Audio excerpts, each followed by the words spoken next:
Hola a todos, soy Nacho Álvarez. Bienvenidos a Prismas del Fútbol, un podcast donde a través de charlas con expertos de este deporte conoceremos el fútbol desde todos sus ángulos.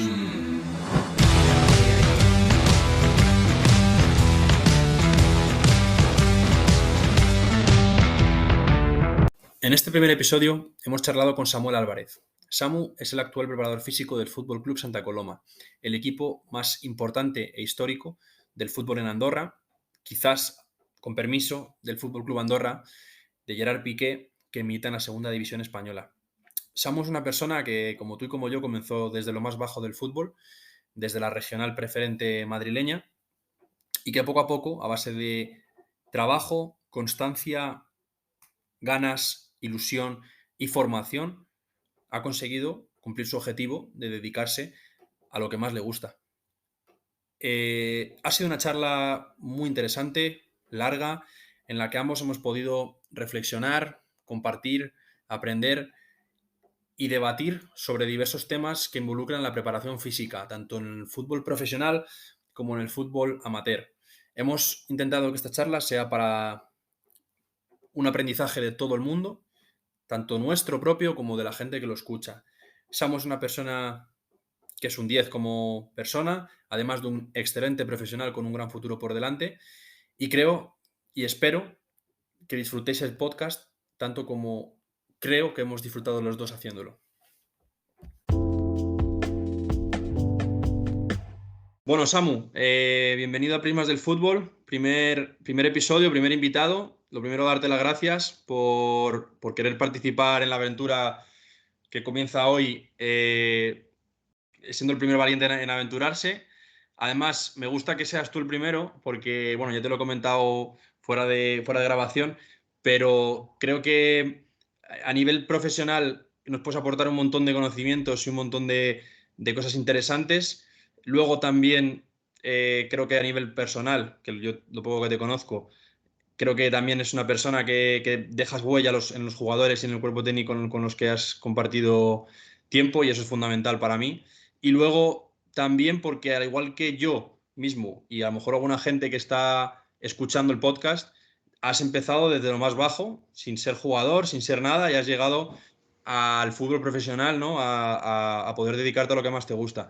Entonces, nada, encantado de que seas tú el primero. Y luego me gustaría aprovechar que es el primer episodio, para explicar un poquito cómo va a ser el funcionamiento. Yo, muchas veces, cuando voy yo a formación, no sé qué opinarás, pero cuando yo voy a formación, a clases, a ponencias, a cosas de esas, a veces se me queda un poco corto todo lo que es la charla que da la persona, porque muchas veces suelta su rollo y luego son 5 minutos de preguntar, un poco de interacción, y se corta. Entonces aquí quiero generar un formato que sea como charlas, como dos personas que sean amigos, que estén tomando un café hablando de fútbol, que se generen conocimientos, se generen debates, se generen opiniones, y de ahí poder complementarnos. Entonces, bueno, también explicarlo, y quiero que sea así que nada, bienvenido y a aprender un poquito de esto que nos gusta a todos.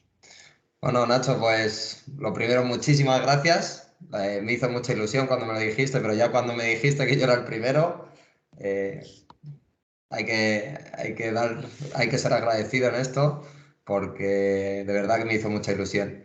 Y respecto a lo que dices de que sea una charla, lo vi muy bien cuando me lo explicaste, porque lo que decías de los cursos, al final el ponente tiene que agradar o cumplir las necesidades de 20, 30, 50 personas.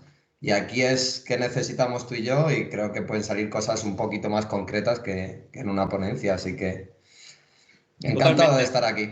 totalmente. Pues nada, mira, justo con lo que he comentado al principio de lo que es el salir desde abajo del todo, que muchas veces nosotros, la gente que no ha jugado nunca al fútbol, ni en tercera división, ni en categoría ni siquiera segunda B o categorías más bajas, muchas veces lo vemos imposible el poder llegar al fútbol profesional si no, pues eso, si no conoces a gente, si no estás metido. Entonces, a mí me gustaría que hablases tú de tu trayectoria personal, cómo te ha transformado el poder empezar desde abajo, y luego también tu opinión sobre, bueno, pues un poco las oportunidades que escasean para la gente según donde empiecen, ¿no?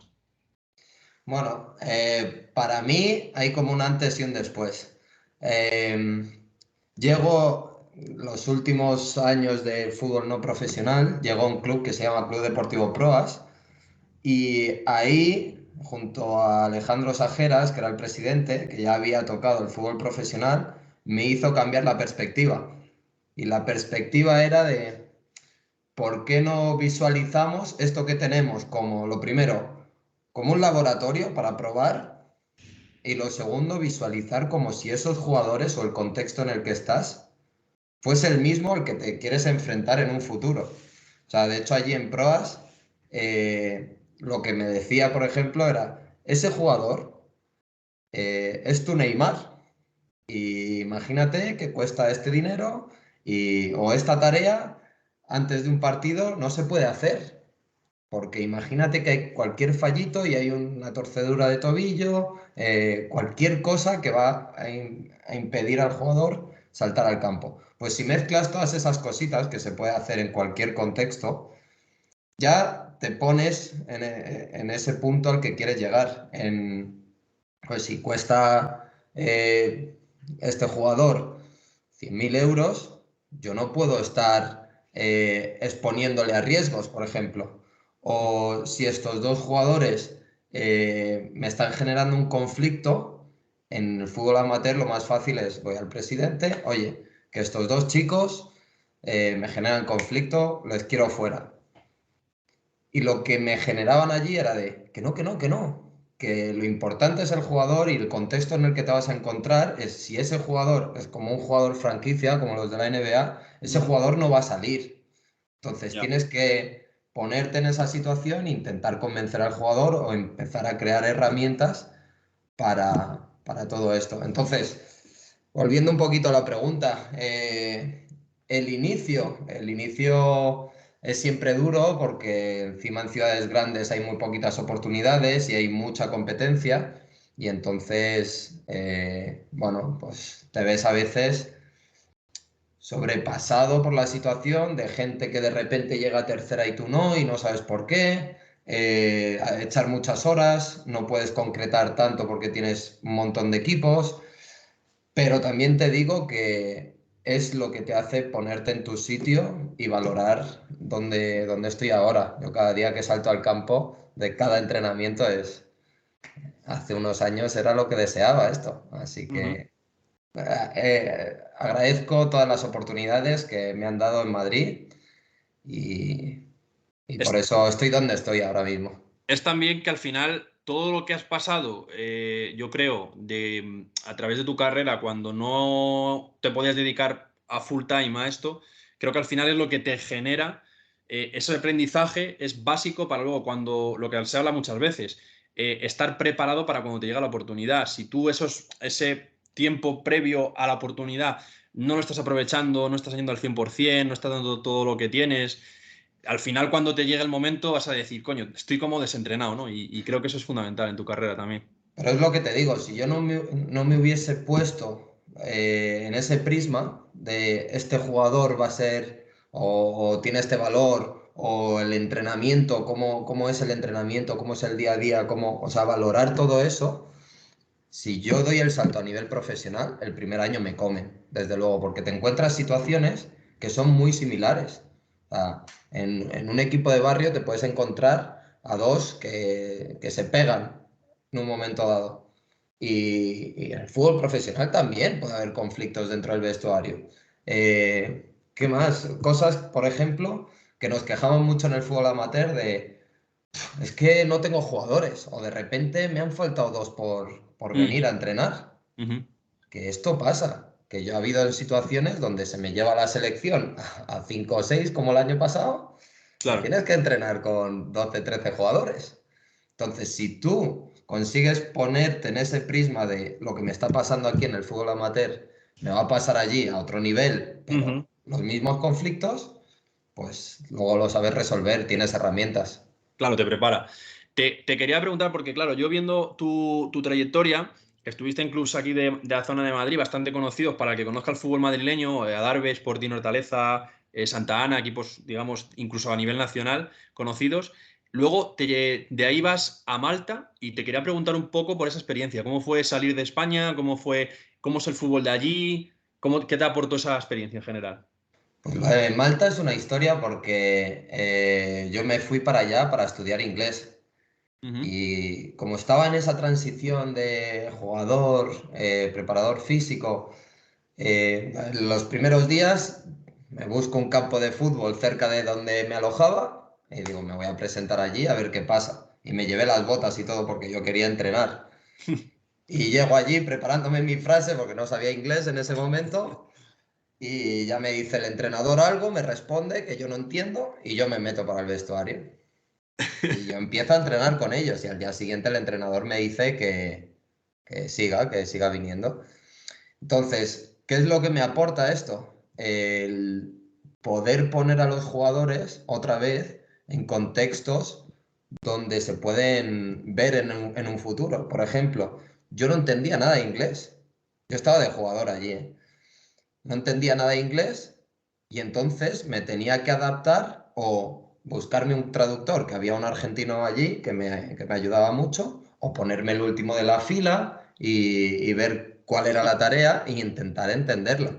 Claro. Entonces, esos contextos luego, cuando volví a Madrid, los llevé al Club Deportivo Proas. Cuando teníamos extranjeros, o incluso intentamos llevar entrenadores extranjeros y había una sesión a la semana más o menos que era todo en inglés, para que cuando el jugador salga ya tenga esas herramientas de qué tengo que hacer. O me pongo al lado del que me puede traducir, o me espero al último, o tengo que estar con otro tipo de atención. Entonces, me aportó mucho. Y el fútbol de allí de Malta, además, se puede asimilar un poco a lo que estoy viviendo aquí, que es un país pequeño, Ujú. que, bueno, hay pocas categorías, eh, un poquito así. Yo cuando estaba era todavía, yo creo que ha evolucionado mucho allí en Malta, pero el entrenador y el preparador físico eran jugadores también. Ya. O sea que Entonces, aun siendo primera división de un país, era amateur prácticamente. O sea, eso es un contraste que, ¿no? sí, pasa un poco aquí el sentido de que tienen dos, tres jugadores, porque allí hay una normativa que está Premier Division, First Division y Second Division. Y según vas bajando de categoría, solo tienes unas plazas para gente extranjera. Ujú. Entonces, la diferencia entre el jugador maltés y el jugador extranjero es muy grande, Claro. porque invierten todo el dinero en el jugador extranjero y el maltés cobra muy poquito. Ya. Entonces ahí sí que se hacía un poquito la barrera de ese nivel. Y luego una vez ya yéndonos al momento que te cambia tu forma de trabajar en el fútbol, de pasar de, digamos, algo semiprofesional a algo profesional, ¿cómo te llega esa llamada? ¿Cómo lo afrontas el cambio de país? Porque aunque Andorra sea, que entiendo yo, un país vecino muy similar a España en cuanto a costumbres, tradición y demás, incluso el idioma, me imagino que hay la gente, aunque habla andorrano, pero hablará mucho español. ¿Cómo afrontas ese cambio y cómo te llega esa llamada? Pues tocando todos los botones, porque hubo un momento en Madrid que estaba frustrado. Digo, yo ya no sé qué hacer porque había estudiado una carrera, había estudiado dos máster y digo, yo ya no sé qué más hacer para dar el saltito. Y ahí fue cuando entendí que nadie iba a venir a buscar un preparador físico a un equipo de barrio, Mm. sino que tenía que ser yo el que tuviese que empezar a tocar botones, que luego hablaremos seguramente de eso, de lo importante que son las relaciones en el Ujú. mundo del fútbol. Entonces me puse manos a la obra con redes sociales, me puse manos a la obra en buscar charlas de estas, en formaciones que fuesen un poquito más personales. ¿Y cómo me llega esto? Sale el fútbol revolucionario, bueno, como un apartado donde hacían mentoring Ujú. y veo los componentes del organigrama del fútbol revolucionario y veo que uno de ellos es Antonio Caballero. Y Antonio Caballero, por edad y porque había también estado en el fútbol de Madrid, dije, oye, yo creo que con este, si puede ser, me gustaría tener un mentoring porque creo que no hay diferencia de edad, Claro. creo que está teniendo un proceso que más o menos puedo llevar yo en algún momento y teniendo charlas con él, pues nada, al final fueron charlas como esta y me llamó un día me escribió al WhatsApp y me dijo, oye, Samu, me ha llegado esta oferta y se va gente para allá a Andorra y si Ujú. lo quieres coger. Y por supuesto, lo que estaba esperando durante tanto tiempo, pues llegó así, simplemente por seguir tocando botones. Qué bueno. La verdad es que algo yo creo que es fundamental ahora, hoy en día, es el tema del networking. Y yo siempre que voy a formaciones, siempre que hago algún curso, máster o lo que sea, siempre intento generar una buena red de contactos porque luego eh, yo creo que hay muchísima gente muy preparada que no tiene la oportunidad, tampoco por malicia de la gente que está arriba o por enchufismo, que también creo que hay mucho, sino más bien también porque no se conoce el trabajo que hacen. De ahí también es muy importante que yo sé que tú haces mucho trabajo en redes sociales, de exponer cómo trabajas, cómo piensas y demás, que darse a conocer. Y una manera de darse a conocer, aparte de las redes sociales, como he dicho, es el networking, es conocer gente, es enseñar, tomar un café, hablar, compartir visión del fútbol, compartir como tus experiencias y creo que eso es, para la gente que sobre todo no tiene contactos, no parte con una base de contactos, es fundamental. Ah, totalmente. Y creo que hay una delgada línea, porque ya sabes, en el mundo del fútbol la gente está como, bueno, entra en esa dinámica de club o de selección y está pues, con ese pequeño estrés. Entonces, para mí hay una regla que es no des problemas a la gente, intenta dar soluciones, porque también hay mucho de esto, como ya se conoce, que por relaciones pueden aparecer oportunidades.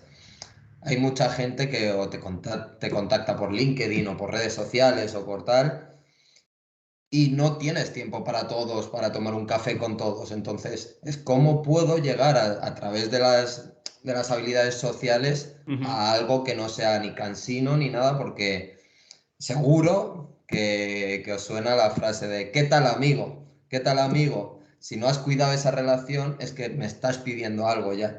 Y en el mundo del fútbol se ve mucho y por eso hay que cuidar las relaciones un poquito de yo te doy, tú me das, qué podemos hacer juntos.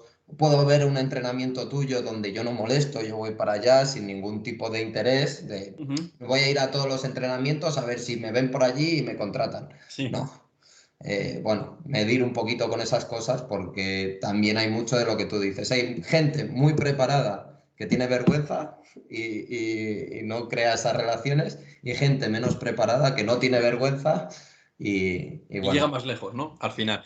También es, en los entrenadores está la típica, que tú le decías ahora a los entrenamientos, la típica de cuando un equipo va mal y lleva 3 o 4 derrotas seguidas, dejarse ver por el partido, ¿sabes? Eso es muy de entrenador y eso es una mierda porque al final nosotros, el único gremio que somos todos rivales entre nosotros, tenemos que apoyarnos, es el de los entrenadores. En el de preparadores físicos no lo sé, pero sé que en el de entrenadores pasa seguro y bueno, creo que también es lo que tú dices, cuidar más las relaciones día a día, también no buscar interés, yo creo que es importantísimo, o sea, no acercarte a una persona puramente porque te puede llevar a un sitio, sino porque realmente te gusta cómo trabaja, te gusta cómo es, te gusta cómo piensa y creo que también eso es clave para desarrollar buenas relaciones. pues sí, pero te tengo que decir que en el ámbito de la preparación física no hay tanta rivalidad. O sea, nos Ya. intentamos cuidar mucho, pues nos pasamos mucha información, pues todo lo que sale nuevo, pues lo vamos compartiendo, porque al Ujú. final es muy raro tú ir solo como preparador físico a un club o incluso ocupar el puesto de otro compañero. Al final viajas con un entrenador o con Claro. alguien y entonces es mucho más fácil esto que estamos diciendo, de dar, sin ningún tipo de expectativa de que te va a volver a cambio. Simplemente das porque luego te vuelve todo. Cuando tú das, te vuelve. Exactamente.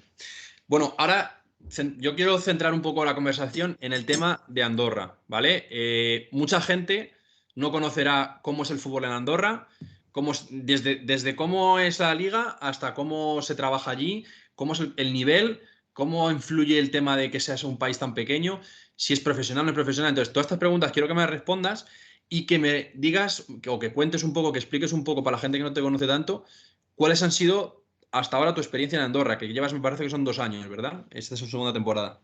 Sí. Pues la verdad que soy un privilegiado, la verdad, porque el fútbol de aquí de Andorra está explotando ahora mismo. Entonces, es una pasada vivirlo desde dentro, pero la imagen que se tiene todavía de Andorra es ese fútbol más o menos amateur y eso está cambiando ya mucho. Porque yo cuando llego, o sea, hace 2 años, hasta ahora, ha pegado un cambio brutal. Se ha profesionalizado todo mucho. Del año pasado que tenía a lo mejor 6 7 jugadores que trabajaban o incluso más, a este año que trabajan ya uno o dos. Así que a nivel profesional viene mucha gente de fuera, dependiendo del equipo también, que ya se están igualando todos mucho, tienen unos recursos u otros, pero bueno, el contexto de la liga andorrana es que hay 3 campos, lo compartimos todo, y luego hay unas instalaciones que, claro, como son esos tres y también se comparte con la selección andorrana, Ajá. tienes, por ejemplo, un gimnasio que es de élite, que tienes una maquinaria de élite. Entonces, es una pasada trabajar así. Ujú. Pero bueno, tiene eso del contexto de que pues, al principio cuando llegué estás entrenando el viernes o el sábado, el -2, -1, que a lo mejor haces un poquito de estrategia, táctica, APP, y al lado te llegaba el equipo con el que te ibas a enfrentar el domingo. Para verte las ABPs, ¿no? No, es que era su hora de entrenamiento Entrenaban. y al principio, como todo el cuerpo técnico con el que vine éramos de fuera, te ves en la tesitura de ¿qué hago? No lo hago. Pero es que si no, no lo haces nunca. Claro. Entonces, aquí, una de las cosas que he aprendido es, aunque te vean, si tú consigues hacerlo bien, muchas veces resulta. Al Sí, ¿no? final sale. Sí, sí. Yo recuerdo una anécdota cuando jugaba todavía al fútbol, cuando era juvenil, que yo teníamos, de las pocas veces que mi entrenador se preparaba al rival, bueno, él sí que iba a ver el rival, pero luego no nos transmitía información, que eso es algo que yo siempre he echado en falta. Pero una vez me acuerdo que nos dijo, van a hacer esta jugada de ABP, este se la pasa a este la deja pasar, llega otro después, la pega, tal, en la frontal. La marcan con un brazo arriba y entonces llega el partido, llega la acción, la marcan con la mano, todos los en el equipo, la va a hacer, la va a hacer, la va a hacer. Hacen así, la baja la mano, saca, la hacen gol. Y yo digo, hostia, fíjate, sabiendo las cosas te la hacen. Con lo cual, mira, lo que tú dices, aun sabiendo que te están viendo, si luego llegas al partido y la clavas, a lo mejor hasta te da igual. Sí, y luego te buscas estrategias. En vez de marcarlo, lo que, bueno, el año pasado iban por orden. Pues el Ya, primer córner tal, el segundo tal, el tercero tal, para que no fuese la misma marca. claro. Entonces vas cambiando el orden un poco, esas estrategias para que el rival. Porque otra de las peculiaridades que tiene la liga es que son 8 equipos en primera división. Claro, Y este año son 4 vueltas. El año pasado eran 3 vueltas y playoff. Y este año son 4 vueltas, o sea, te enfrentas contra todos 4 veces. claro, ¿Cómo no te van a conocer? claro, O claro. tienes un modelo de juego un poco cambiante o Ujú, lo haces todo a la perfección. claro. Al final, y aquí sobre todo, yo creo, más que ninguna otra categoría, que siempre se dice que el fútbol son los detalles, pues aquí más que nunca, porque si ya te sabes de memoria los jugadores del rival, el entrenador que tiene el rival y cómo juega el rival, incluso las ABPs, como tú dices, del rival, más que nunca en este tipo de categorías que te ves tanto las caras con el mismo equipo, los detalles tienen que ser claves, entiendo, ¿no? Nada, totalmente. Al final, creo que uno de los aspectos, bueno, en cualquier tipo de deporte de alto rendimiento es la concentración, que es de ahí donde salen los detalles. Entonces, en el momento que hay una bajada de concentración o algún detalle que te ha cambiado el equipo rival y no estás concentrado, es donde te hacen daño. Ujú. Y luego también te quería preguntar, bueno, el Santa Coloma es el equipo, según tengo entendido, más, digamos, con más tradición de Andorra. Esta temporada estáis ahí peleando por el, bueno, no sé si estáis todavía peleando por el campeonato o estáis un poco ahora descolgados o cómo va el tema.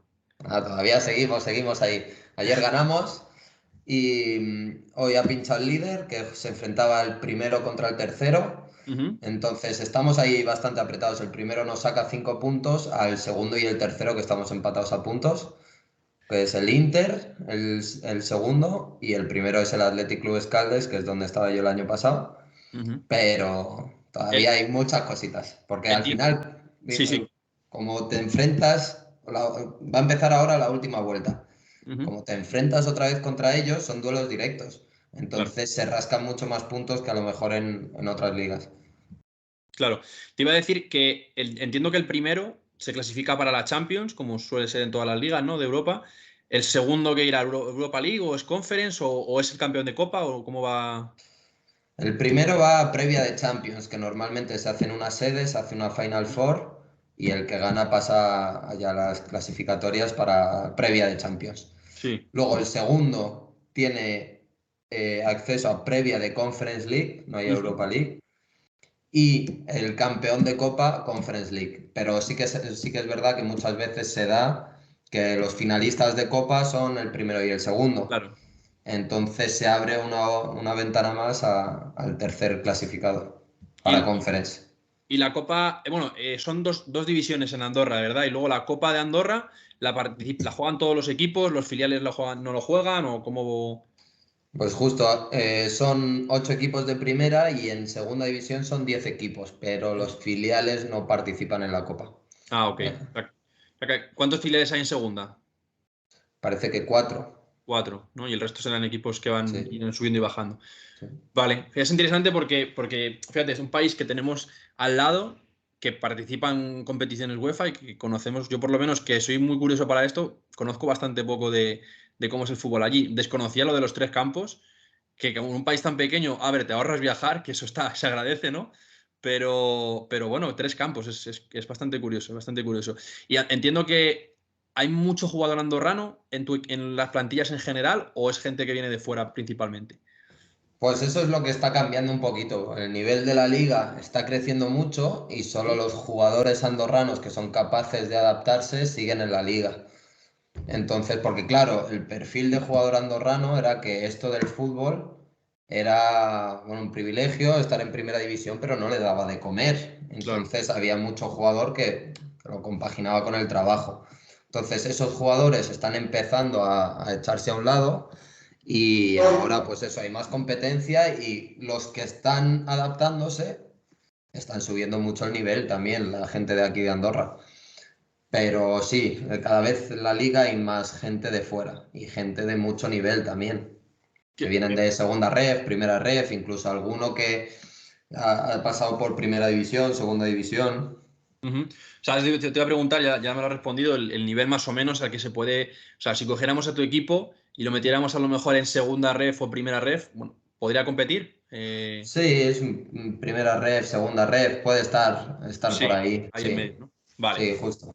Muy bien, pues luego, además, ¿cómo es a la hora de entrenar? Has hablado un poquito de lo que son o sea, como las instalaciones que tenéis en el club, que son un poco las de la propia federación, entiendo, ¿no? Que es el campo de la Eso federación. es. Ujú. ¿Cómo es o sea, ¿hay diferencia al final entre trabajar en España a este nivel o trabajar en Andorra, por ejemplo? No sé cómo influye el clima, si por ejemplo hay parón de invierno por el tema de las nieves o es realmente luego no hay tanta diferencia. ¿Cómo lo ves tú? Pues sí, eso es interesante porque no se sabe y normalmente cuando sales de España y vas a otras ligas, el campeonato está creado de una manera diferente. Bueno, pensamos que es todo como primera, segunda división o incluso las categorías regionales de Madrid o de cualquier comunidad.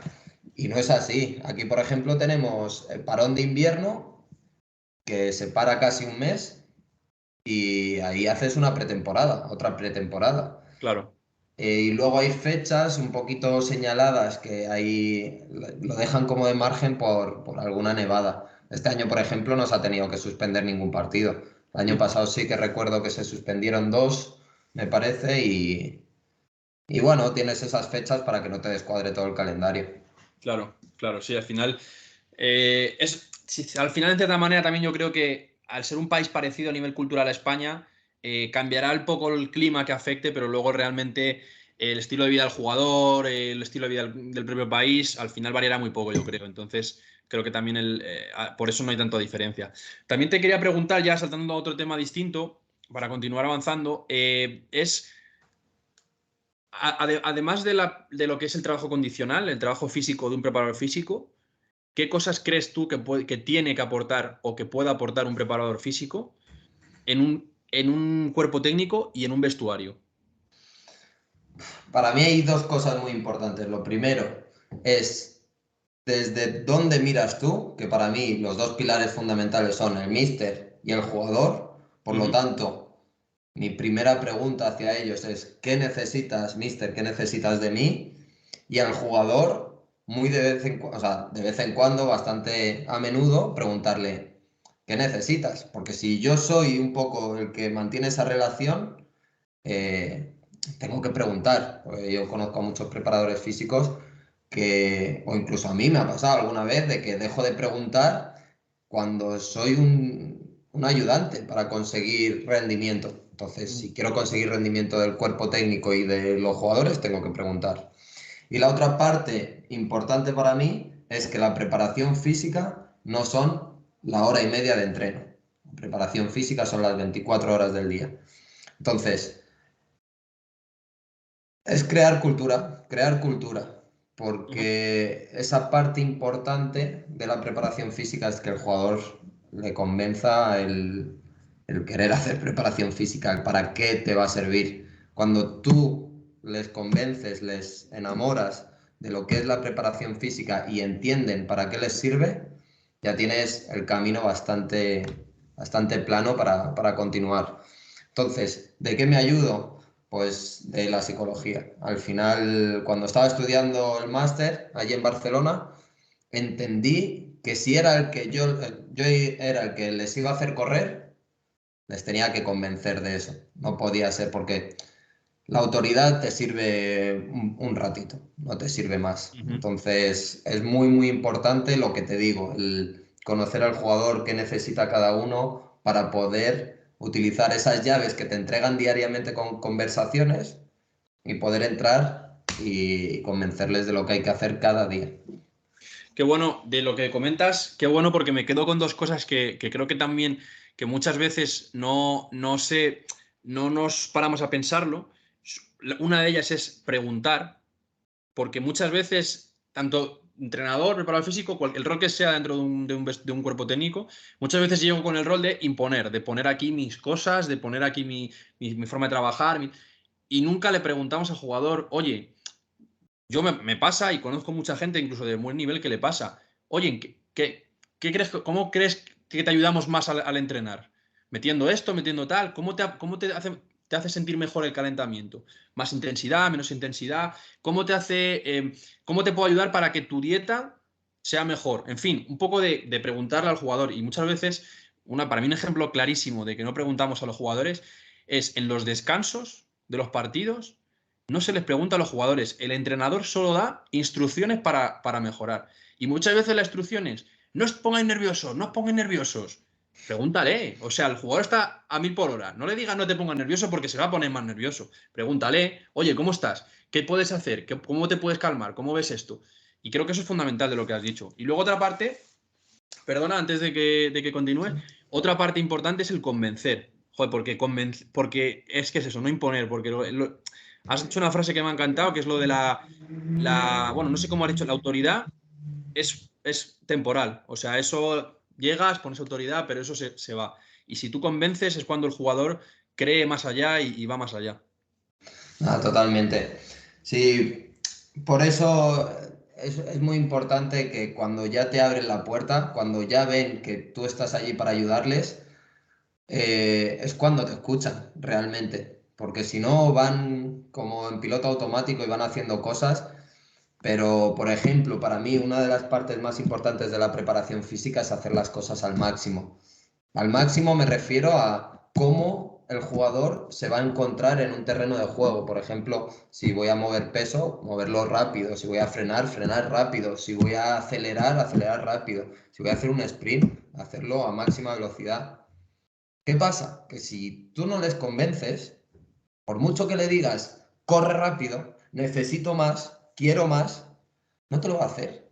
Claro. Es muy difícil hacer un sprint a máxima velocidad solo porque el entrenador te lo está diciendo. Muy difícil. O se lo da el contexto o le has convencido para que le puedes convencer a través del contexto de la tarea que le planteas. Pero si no, estás entrenando otra cosa. Además, vuestro rol de preparadores físicos, para mí es donde más difícil es convencer a un jugador, porque a pasar el balón, a pedirla, a moverse, a regatear, a nivel táctico, es fácil, porque al jugador le gusta el juego, pero a muy pocos jugadores le gusta pegarse sprints a máxima velocidad, hacer un repliegue de 40 metros rápido, ponerse a trotar, ponerse a hacer estiramientos cuando llega a casa, cuidarse la comida. Para mí eso es lo más complicado porque a nadie, o sea, a los jugadores les gusta el balón. Le gusta hacer ejercicios con balón, le gusta tener la bola, e incluso muchas veces cuando tú vas a un equipo que su sistema de juego, su modelo de juego, su idea de juego es más darle el balón al rival y esperar replegado para tenerlo poco tiempo, pero más efectivo.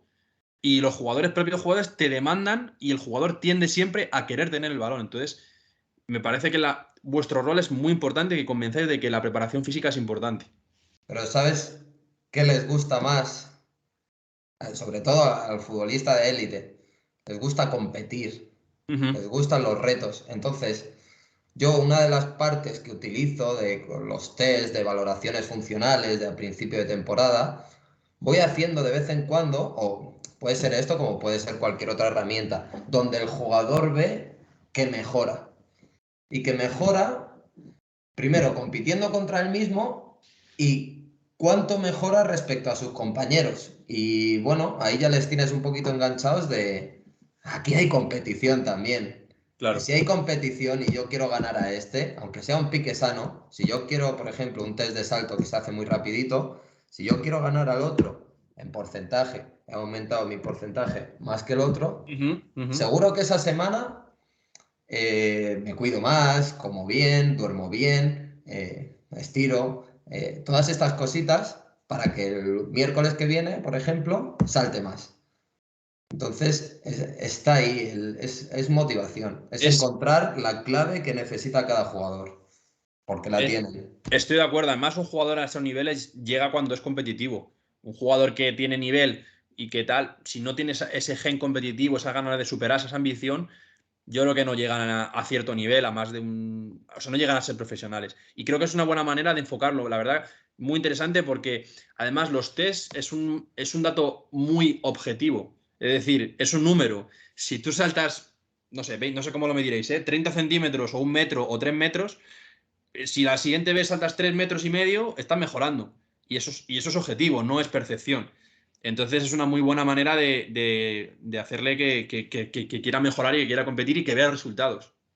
Pero ahí también está otra vez lo de convencer. Tú Ujú. imagínate que yo les pongo la valoración después de un entrenamiento de mierda o después de que hemos tenido un partido que no ha salido todo bien o que ese jugador no ha jugado, ¿qué datos me van a salir en el test? O Claro, les convenzo para salir de. O hay días que digo, joder, no es el momento de hacer ningún test porque lo que me va a claro. salir no va a ser como tú decías. Es objetivo porque es lo que salta en este momento, pero es que no tenía ganas de saltar. Entonces, ¿para qué estamos midiendo? Claro. Entonces, bueno, es jugar con Ujú. esas cositas. Sí, importante. Bueno, más temillas. Ahora hay mucho debate y creo que también lo hemos rozado un poco por encima en cuanto a la semana de preparación. El tema de integrar la preparación física, que sea todo con balón. Yo creo que hay debate porque primero se tendía a hacer la preparación física sin balón, digamos, hace 20 años. Hacer las escaleras, hacer los farle, las diagonales para, yo qué sé, generar fuerza, generar resistencia, generar velocidad con sprints y luego trabajar con balón tácticamente. Ahora, luego hubo un cambio de 180 grados y se tendió a integrarlo todo y no hacer ningún ejercicio condicional sin balón. ¿Y cómo está ahora el punto a nivel profesional o cómo es tu visión de cómo se debería trabajar? Mi visión te la voy a contar, pero queda al margen. Es como te he dicho, lo primero que hago cuando me incorporo a un cuerpo técnico es qué necesitas. Claro, Entonces, y qué necesitan los jugadores. Ahí hacer pues un mix de todo. claro. Mi opinión es que tiene que haber una mezcla de las dos cosas. Integrado va a ser lo que te haga jugar bien al fútbol y lo que no está integrado va a ser lo que te genere adaptaciones también para poder estar a tener todos los componentes que necesita tu cuerpo para poder desarrollar un entrenamiento o un partido de la mejor manera. Entonces, también te lo da el contexto. Por ejemplo, yo este año no tengo GPS. Ujú. Si yo hago todo integrado, va a haber jugadores que por su posición, por sus herramientas, que son más inteligentes a lo mejor, o que tienen otra edad y se van a mover menos porque tienen mucha más experiencia. Claro. ¿Cómo sé yo si esa gente está completando un entrenamiento de sistemas energéticos, si está haciendo un entrenamiento de capacidad aeróbica, si está haciendo tantos sprints como necesito? Entonces, partiendo de esa base, que si me lo llevo al fútbol amateur, normalmente no tienes GPS, la única manera de entrenar esto y que entrene todo el mundo lo mismo es analítico. ¿Qué más contextos? Cuando hay lesión, cuando hay una lesión de un músculo, de un grupo muscular, de algo muy concreto, la readaptación, por supuesto, que va a ir hacia lo más específico, hacia el juego, pero si hay un déficit de fuerza, tendrás que entrenar ese músculo. Entonces, se dan situaciones en las que tiene que ser analítico. Yo este año lo separo. O sea, separo muchas veces porque además también a nivel psicológico te hace mucho el aumentar la capacidad aeróbica pues eso, en carrera continua, te da mucho a nivel psicológico el estar tú solo, el estar viviendo la frustración, el estar creando un contexto de esfuerzo, porque tú cuando estás jugando todas esas cosas no las estás pensando. Claro. Y ahí solo sí. O cuando haces un regenerativo, igual le das el contexto a que pueden estar charlando un poco, pero también algo de esfuerzo. Yo también creo que, fíjate, ahora que lo estabas diciendo, lo he pensado, porque yo como entrenador sí que es verdad que yo te pregunto primero por esta frase que yo escuché una vez, y es que, ¿cómo vamos a preparar? Porque es la versión opuesta, pero quiero que también escuchar tu opinión sobre esta frase. ¿Cómo vamos a preparar a un jugador para jugar al fútbol con un entrenamiento de un atleta o un corredor de maratón o un... Volviendo un poco a lo que se hacía antiguamente de dar farlex o hacer diagonales o hacer escaleras. Es decir, si tú preparas a un jugador a nivel físico, jugando, gestionando los espacios, gestionando el tiempo de cada ejercicio, interrupciones, descansos, gestionando un poco eso, consigues que el jugador trabaje resistencia, trabaje fuerza, trabaje velocidad, que yo creo que son los tres principales, aunque hay más, ¿no? Pero a nivel un poco más amateur, las tres principales funciones físicas del jugador, siempre con balón. Pero también es verdad, a esta frase, yo ahora que te he escuchado, le pongo también, y creo que es así, cuando el jugador es consciente de que está trabajando a nivel físico, él tiene sensación de estar mejor preparado, que luego no tiene, bajo mi punto de vista, no tiene por qué ser así, pero cuando tú le pones a correr, a hacer resistencia sin balón, el tío está diciendo, estoy mejorando mi resistencia. Y a lo mejor luego de otra manera también la está mejorando, pero no es consciente y no se siente tan bien a nivel físico. No sé si me explico. Sí, para mí hay dos cositas en esto. Lo primero, creo que hay un déficit, de verdad, en el mundo del fútbol, creo que hay un déficit de entrenamiento aeróbico, porque el fútbol, tareas jugadas son, pues eso, aceleraciones, frenadas, explosividad, y luego tienes tiempo de recuperación. Los sistemas energéticos no se están entrenando de una manera, bueno, se están entrenando para lo que vas a necesitar en el partido, supuestamente, pero es que la capacidad aeróbica, la capacidad de que tus músculos oxigenen bien, es muy necesaria para que no haya roturas musculares. Y creo que en el mundo del fútbol hay un poco de déficit de eso. Y lo segundo era lo que tú decías, a nivel psicológico te aporta mucho. Pero es que aparte de eso, el entrenar, por ejemplo, carrera o en bici, te da un contexto en el que no hay apenas riesgo de lesión. Claro. Por ejemplo, un día de regenerativo, si yo les pongo a los que han jugado más de 60 minutos a hacer una tarea jugada, puede haber choques, puede haber, como son competitivos, que tengan que correr más de la cuenta, mucho más rápido, que encima tengan que hacerlo en curva, que encima tengan que estar pensando en cómo van a dar el pase y que encima hay un contrario que les está haciendo posición. Y con esto te evitas todo eso. Voy a hacer ese trabajo regenerativo minimizando riesgos. Entonces, hay momentos en los que se tiene que utilizar. Que la preocupación es cómo voy a entrenar futbolistas haciendo entrenamiento de atletismo. Que no. Que el entrenamiento específico se va a hacer, por supuesto. O sea, tienes lunes, miércoles, jueves, viernes, sábado, domingo para hacer fútbol. Ujú. Te estoy sacando, pues eso, 20 minutos, 15 minutos, 30 Claro, minutos. claro. Sí, ¿cómo, por ejemplo, así un poco a grandes rasgos, allí en Santa Coloma, ¿cómo lo hacéis a nivel de ya ponme un día, el día de la semana que sea? ¿Cómo trabajáis? ¿Hacéis dos grupos? Uno trabaja con el míster, el otro trabaja contigo aparte. ¿Es al principio? ¿Es al final? ¿Es entre medias? Hay muchas maneras de hacerlo. Nosotros, por ejemplo, el día más uno, que es el de después de partido, que normalmente coincide el lunes, lo que hacemos es, al principio llegan todos y hacemos un circuito de fuerza donde les mezclo desplazamientos, que es otra vez volver a esa técnica de carrera buena, Ujú. algo de fuerza y algo de compensatorio o sí, complementario, de abdomen, de estabilidad, algo así. Y hacen el circuito todos. Después hago algo de carrera con ellos, pero que es trabajo aeróbico, que no es pasearse, que Ajá. es cambios de ritmo, sin llegar a que sea explosivo, pero sí que en ciertos momentos, como un hit, les voy apretando para que la frecuencia cardíaca suba y haya algo de entrenamiento. Y después se separan los que tienen que hacer compensatorios, se van a hacer tareas jugadas, porque el día anterior no han jugado, y los que sí que han jugado normalmente hacen otro trabajo de técnica de carrera y progresiones muy cortito, que si están muy fatigados lo hacen en bici, pero seguimos otra vez incidiendo en esos grupos musculares con la carrera. Por Ujú. ejemplo, un día donde se puede ver el trabajo aeróbico, el trabajo analítico, es ese. Y luego se van al gimnasio a hacer tren superior, hipertrofia y a casita. Vale, me parece súper interesante, la verdad. Todo, o sea, me gusta mucho conocer cómo se trabaja en otros sitios siempre. Se me plantean dudas.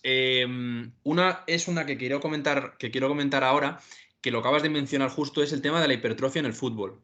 Y voy, por un lado, eh, o sea, es buena la hipertrofia desde el cuerpo, o sea, implantada en el trabajo de la semana y es buena fuera de la semana. Es decir, típico jugador, para que te pongas en situación, típico jugador que juega segunda, primera ref y que él luego, además de ir a entrenar, pues quiere ir al gimnasio porque quiere levantar pesas o quiere ponerse más grande o quiere hacer más trabajo no sé, más trabajo de cardio. ¿Eso cómo afecta? O sea, ¿es recomendable? ¿No es nada recomendable? ¿Cambia el futbolista? ¿No le cambia? Pues esto es el pan de cada día aquí. Lo primero es volver otra vez a lo de antes. ¿Qué necesita este cuerpo técnico con el modelo de juego? Por lo tanto, ¿qué necesita este jugador en la posición que va a jugar? Pero es que cuando me voy al otro, que es qué necesita el jugador, es la edad que tiene, la experiencia que tiene, todas estas cositas. Entonces, normalmente ese trabajo de hipertrofia se hace con jóvenes, que es un entrenamiento estructural, se llama, donde estás preparando al cuerpo para coger un poquito de masa muscular y hacerlo más potente. O sea, primero creación de músculo para luego poder utilizar esa fuerza de manera correcta. ¿Qué Ujú. pasa? ¿Qué nos encontramos en el fútbol profesional? Un problema, que somos normalmente un preparador físico o dos para 25 personas. Entonces, el ratito que están con nosotros no pueden entrenar. Como Claro. mucho hacen activaciones o hacen algo muy concreto en el gimnasio, pues se tiran, pues eso, media horita o tal. Por eso buscan entrenadores personales fuera, Ya. que para mí es perfecto, siempre y cuando haya comunicación y el preparador físico esté en constante relación con nosotros, el entrenador personal, porque ahí sí que van a ajustar lo que necesita ese. Entonces, respondiendo a tu pregunta, ¿es buena la hipertrofia? Depende. Si es un jugador joven que le falta masa muscular o le falta algo de potencia, pasar de niño a hombre, eso sí que se necesita. Y además que luego toda esa hipertrofia bien te va a llevar, aparte de ser más potente, a proteger las articulaciones, músculos, ligamentos. ¿Qué más? Si tú tienes un jugador, por ejemplo, que ya tiene 36, 37, 38 años, dependiendo del deporte, por ejemplo, escuchaba a un preparador físico de baloncesto y decía, yo hay algún jugador que le tengo que decir que baje de masa muscular, porque con tantos saltos que hace, las articulaciones, cuanto más peso, más sufren. Ya, Entonces, tendrá que generarse otras herramientas que antes ganaba por fuerte y ahora por experiencia, por inteligente. claro. Entonces, bueno, hay que medir. ¿La hipertrofia es buena? Depende de cada jugador, de qué necesita en esa posición, de en qué momento está. Por ejemplo, yo a partir de febrero intento no modificar mucho el cuerpo a los jugadores, ya es recta final. Ya. Pero al principio, pretemporada, todo eso, sí que me permite un poquito más de pues, entrenamientos diferentes, entrenamientos donde les llevo un poquito más al límite, pero no arriesgo tanto ahora, por ejemplo, en este momento de la temporada. Claro, es que yo, por ejemplo, cuando pienso en este tema, se me generan en la cabeza dos problemáticas. Una, ya la has comentado tú un poco, que es el tema de la transformación física del jugador, porque si un jugador al final gana kilos y gana masa muscular, gana fuerza, pero posiblemente a lo mejor pierda velocidad punta o pierda capacidad de agilidad. No, ahí te tengo que corregir. Primero, Correcto. se crea una masa muscular, pero si tú lo vas compensando Ujú. de esa masa muscular, la vamos a utilizar para ser más rápido, para ser más potente, para tener más fuerza, el jugador no se vuelve más lento. O sea, por eso te digo que es difícil eh, esa relación con los entrenadores personales, porque muchas veces no vienen del mundo de los deportes de equipo, que es donde Claro. se necesita esa velocidad, esa explosividad. Entonces, es llevar la hipertrofia hacia lo que necesita el jugador. Si es así, te va a venir bien casi seguro, porque vas a tener jugadores más fuertes. Si ves a los del fútbol americano que pesan ciento y pico Sí, kilos, son súper rápidos, súper sí, es explosivos. verdad, cierto, sí, sí. Yo, Mm. yo sí que, mira, me gusta que me corrijas porque luego hablaremos también de esto, que son un poco los mitos que hay en el mundo del fútbol. Yo como entrenador creo que el gran déficit que tenemos los entrenadores es la preparación física. No sabemos lo que yo hablo con la gente de mi entorno, ¿eh? Y con los que entrenadores que conozco, incluso de buen nivel. Muchas veces no sabemos de preparación física lo suficiente. Hay algunos que son licenciados en INEF o en CAFIR y demás, pero hay otros que no, que vienen de otros mundos y se forman lo que les dan en los niveles de entrenador, pero nos falta eso. Y me gusta porque yo tenía esa idea de jugador más grande, jugador más pesado. Claro, si es grasa, sí, entiendo. Si es masa muscular, pues a lo mejor es más potencia, más velocidad, mejor arrancada y mejor todo. Pero sí que también el otro problema que se me genera cuando hablo de esto es el tema de la carga. Entiendo que ahí es donde entra en juego lo que tú dices de la comunicación entre el entrenador personal de fuera, que no se pase de carga, no vaya a ser que luego llegue al entrenamiento al día siguiente y esté reventado. Totalmente. Pero bueno, ahora, dependiendo en el contexto en el que estés, se entrena 1, 2 días o ninguno. Ujú. Dependiendo de los partidos que tengas durante la semana. Nosotros que tenemos semanas limpias, como quien dice, que tenemos un partido por semana, entrenamos miércoles y jueves. Ya. Porque el lunes sí que entrenamos un poquito para eso de regenerativo y compensatorio, el martes se descansa, miércoles se mete caña, jueves se mete caña, el viernes no se hace casi nada y el Ujú. sábado un poquito. Entonces, hay mucho margen para poder entrenar, pero Ya. también hay mucho margen para equivocarte y sobreentrenar a los jugadores. Por eso lo Claro. de la relación que decías es muy importante y sobre todo, si van a hacer algo extra, también suplementación, nutrición, descanso, si no explota por algún lado y normalmente cuando hay lesiones apuntan al preparador físico. Sí, tu cabeza puede rodar, ¿no? Si hay muchas Sí, lesiones. sí, totalmente. Bueno, también con relación a esto último que has dicho, que te iba a preguntar, el tema de la nutrición en tu club, ¿tenéis un nutricionista? ¿Lo haces tú? ¿Cómo No, funciona? aquí en Andorra es lo que te digo, está creciendo esto y aquí no hay nutricionista, no trabaja casi ningún, yo creo que ningún equipo trabaja con nutricionista. Y volvemos a lo primero que me preguntabas de venir desde abajo. ¿Qué hacemos la gente pues hemos estado en contexto donde te tienes que buscar recursos debajo de una piedra? Pues estas cositas, informarnos mucho, contactar con nutricionistas, ver si nos pueden dar una charla al equipo, contactar con esta gente, involucrar al jugador, que se informe y empezar a añadir pequeñas cositas que pueden ayudar al jugador. Por ejemplo, estuve hablando con la nutricionista del Caracas, primera división, y, y me decía, hay 2, 3 cositas que puedes meter, muy sencillas. Por ejemplo, si les pesas todos los días, que se pesen antes, después, y ven el porcentaje que han perdido y les pones con esta formulita cuánto agua tienen que beber hasta el final del día. Punto. Ya desde hidratación lo tenemos ahí. Cosas muy sencillas. Dice, yo hago otra cosa. Por ejemplo, para saber si están bien hidratados, les he puesto en los urinarios una escala que la puedes encontrar en Google Sí. del color. Y así cuando van a hacer pis, saben si tienen que beber más o menos. Son pequeñas cositas que vas añadiendo y listo. Porque luego si nos metemos ya en suplementación y esas cosas, es otra vez como lo del entrenador personal. ¿Cómo te va a servir de la mejor manera? Contratando a un nutricionista personal. Claro. ¿Y cómo son los jugadores? Yo entiendo que lo que tú dices, que no le ponéis algo súper estricto, no le ponéis una dieta que tengan que poner, que seguir a rajatabla, pero ¿cómo es en general, sin entrar en detalle, porque tampoco quiero que te metas en un marrón, los futbolistas cumplen con ese tema de nutrición?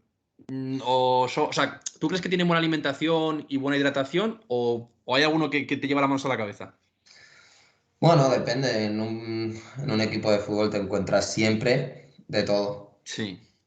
Volvemos otra vez a lo de convencer, enamorar y la competición.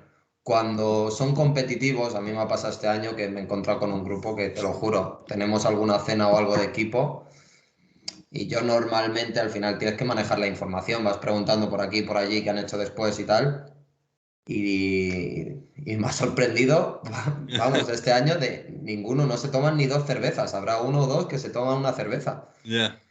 Y digo, ostras, Yo, nunca me había encontrado esto, la Yo, verdad. yo escuché una vez, no voy a decir el nombre del jugador porque es un jugador muy conocido en el fútbol español, que ya cuando en su etapa final estaba en un club de Segunda B, un club importante de Segunda B, luego te lo comentaré fuera de Claro. grabación, pero que ese club tenía un nutricionista, le tenían la dieta a rajatabla y que un día vieron que no estaba, o sea, que se le estaba pasado de peso y fueron a su casa, abrieron la nevera y que dice que se encontraron allí salsas, cosas con grasa, un montón de bebidas, Coca-Colas y cosas de esas y que me dijeron, fíjate, un jugador que ha sido profesional, que ha sido competitivo, que ha jugado en el máximo, ha jugado en la primera división española, máximo nivel y ahora ya no tiene esas ganas de competir y de eso que tú dices, ya no tienes el convencimiento, porque es un jugador que a lo mejor tenía 35 años y yo seguro Mm. que hay jugadores que tú conoces de 35 años que se les puede convencer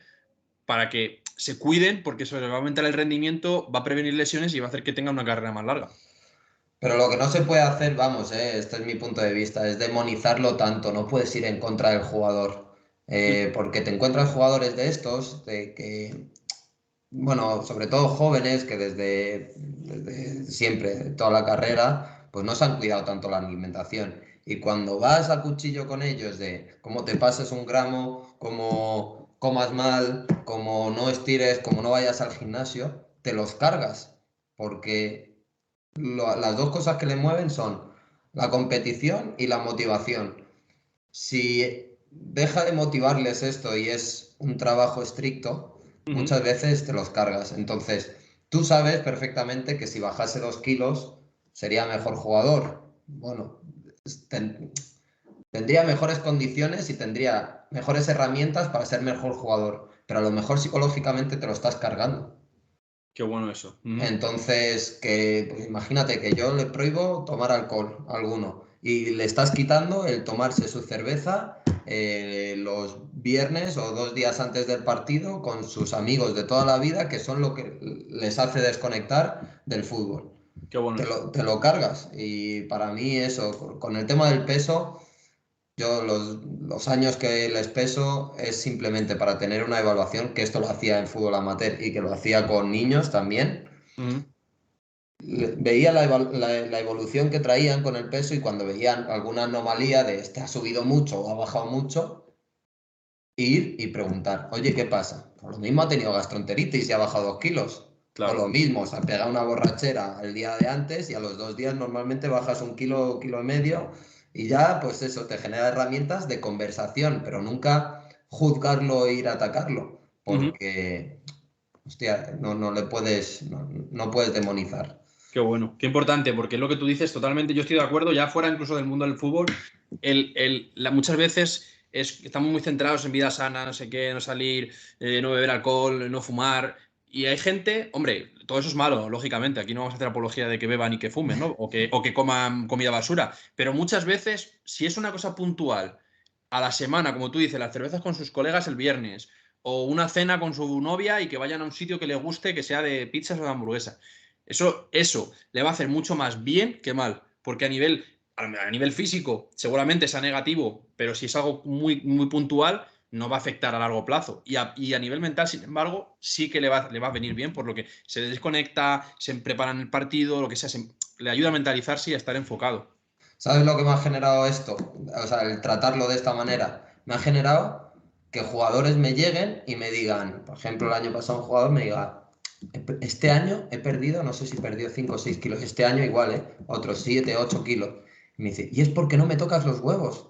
¿Por qué? Porque no has venido a por mí y Sí, como tienen eso de rebelde, si tú vas a por ellos, pues voy a seguir haciéndolo, sí, pero encima voy a ser mejor jugador. sí, Porque sí, luego rinden en el campo, sí, ¿eh? sí, Entonces, como, como generas esa relación, luego te cuentan las cosas e incluso te llegan a preguntar, ¿y por qué puedo cambiar esto? Es que me gusta mucho la Coca-Cola o el Colacao. ¿Por qué ujú, lo puedo? Pero porque ya han generado esa relación y te cuentan las cosas realmente porque no les estás echando la bronca todos los días. Si ellos ya saben que lo están haciendo mal.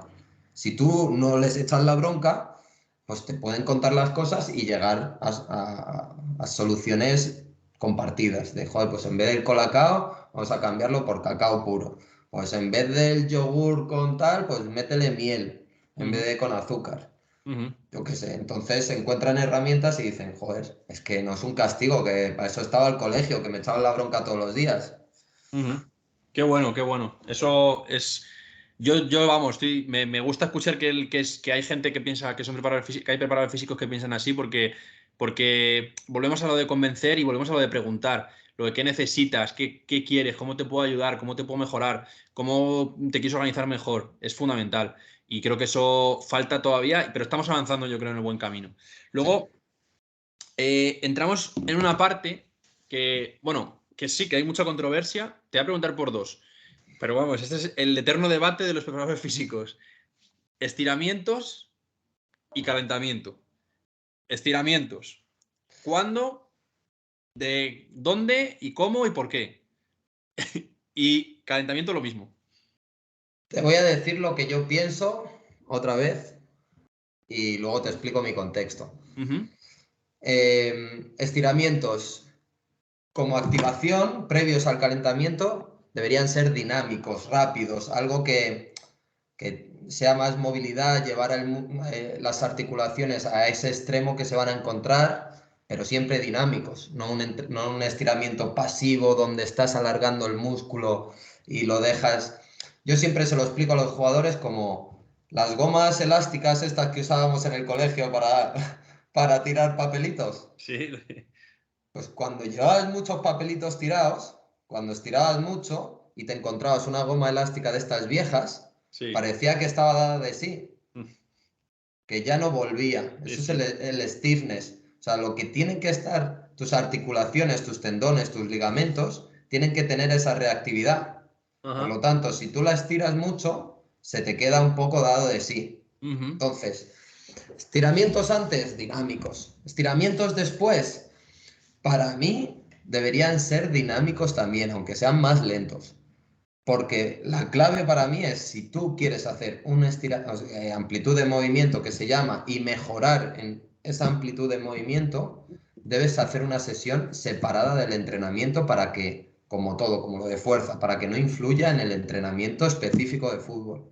Entonces, que quieres hacer estiramientos pasivos, porque sí que es verdad que te da esa sensación analgésica de que te encuentras un poquito mejor. Entonces, para mí la clave es, bueno, te duchas, pasan 30 minutitos y hacemos estiramientos si quieres, cuando ya lo has separado, porque viene el músculo de estar contrayendo, estirando, alargando, estirando, contrayendo, estirando, contrayendo. Y lo que no puedes hacer es pegarle un tirón así de repente. Entonces, esa es la primera. Esta es mi opinión, mi contexto. Y yo te pregunto sobre el estiramiento, porque yo también tengo mis dudas de siempre. Cuando has dicho ahora que tú recomiendas media hora de ducha y después ya estiramientos. Eso un profesional seguramente lo haga. Tú le mandas su lista de estiramientos y cuando llega a casa los hace. Si para el tema, tu consejo a nivel amateur, el jugador solamente llega a casa, esté con la mujer, con la novia, con los hijos y seguramente no se va a poner a hacer la cena, acostar a los hijos y no va a estirar. ¿Es mejor en ese contexto que estiren después de entrenar o es mejor que no estiren? Según tu opinión, ¿eh? Ojo, siempre. A ver, después de entrenar no te va a causar ningún mal. Al final a ver, lo han hecho toda la vida. Hay muchos jugadores que te encuentras que tienen esa cultura y encima te sirve como cierre de sesión y la gente le gusta estirar en esos momentos. Entonces, bueno, no te va a generar ningún mal extremo estirar ahí. Para mí la clave es otra vez generar cultura y darle la importancia como cuerpo técnico. Si realmente crees en los estiramientos, hazles que lo prueben un día. Entonces, imagínate un día, no se va a estirar, o sea, no se va a entrenar, vamos a hacer estiramientos. O con el PROAS, como te contaba, decía, pues hoy vamos a hacer yoga, día post partido vamos a hacer yoga, que al final son estiramientos. Y vamos a hacer yoga. Yo cuando era jugador, los lunes, el día post partido, iba a hacer yoga y me quedaba nuevo. Pero Ya. claro, lo he separado del entrenamiento. Me iba por la mañana y por la tarde luego entrenaba. Y entrenaba como nuevo prácticamente. Pero técnicas como estas, está la hidroterapia, está pues eso, estar en la piscina un poco. Todas estas cositas también te ayudan. Pero es lo que te digo, si lo prueban, lo van a querer seguir haciendo, pero les tienes que enamorar. Tú imagínate los entrenadores que, estirar un poco y se van. Pues Sí, ese mismo entrenador le está diciendo que eso no sirve para nada. Si él se va, ya. claro. Sí, Entonces, sí, sí, bueno. sí. Y además muchas veces pasa, vamos, que como no generes esa cultura de querer estirar porque es bueno para ti, estás, José, estira, no sé quién, venga, más, de verdad. Totalmente. Y para estar detrás de ellos y volvemos a que es como, joder, tío, que no me dé el coñazo, como con la alimentación, que no me toque los huevos, que me Sí, dejes sí. a mí. Y si tú generas eso de manera inconsciente, de manera de convencimiento, van a estirar seguramente. Yo lo he vivido. Con un preparador físico que tuve que me convencía, yo llegaba a mi casa y después de ducharme, estiramientos, me hacía la tabla todos los días de por entrenar. Luego de ahí, como no me ha vuelto a convencer, nunca más lo he hecho. Nada, al final es eso, es cultura de cada uno que lo trae. Es lo que trae y hay alguno, pues eso, que te pida, ¿me puedes tirar más o me puedes estirar? Yo sabiendo que a lo mejor no es lo que necesita, pero me dice, oye, ¿me puedes tirar un poco de aquí y estirar un poco más? Yo lo hago porque tú te vas a sentir mejor, porque lo Claro. llevas haciendo toda la vida, pero Es un aquí es placebo otra. también. Exacto. Es un placebo. Igual que el calentamiento. Y ahora quiero que me digas tu opinión sobre el calentamiento. O sea, el calentamiento es un debate bueno, ¿eh? Para mí, el calentamiento, bueno, te voy a hacer partícipe. ¿Qué tú como entrenador, Ujú. has estado de entrenador, qué necesitas de un calentamiento? Que el jugador, para mí es que el jugador llegue al pitido del árbitro en un punto alto de activación, por debajo de sobreactivación y que esté demasiado nervioso o demasiado cansado, y por encima de la relajación, o sea, un punto, una línea. Y también que el jugador, y esto ya es una muy personal, ¿eh? Yo me gusta en los calentamientos que el jugador repase en los ejercicios de calentamiento previos pequeñas cosas que hemos introducido durante la semana para generar la sensación de seguridad. Pero, ojo, no sé si es bueno o malo, ahí ya me quiero escuchar tu opinión también. Totalmente. Creo que la clave es esa. ¿Ves? Si es que preguntando, al final, otra vez, ¿qué es lo que necesita el entrenador? Claro. Y tú me has hablado de entrenamiento, de calentamiento de partido. Pero es que de Sí. calentamiento de entrenamiento también Ujú.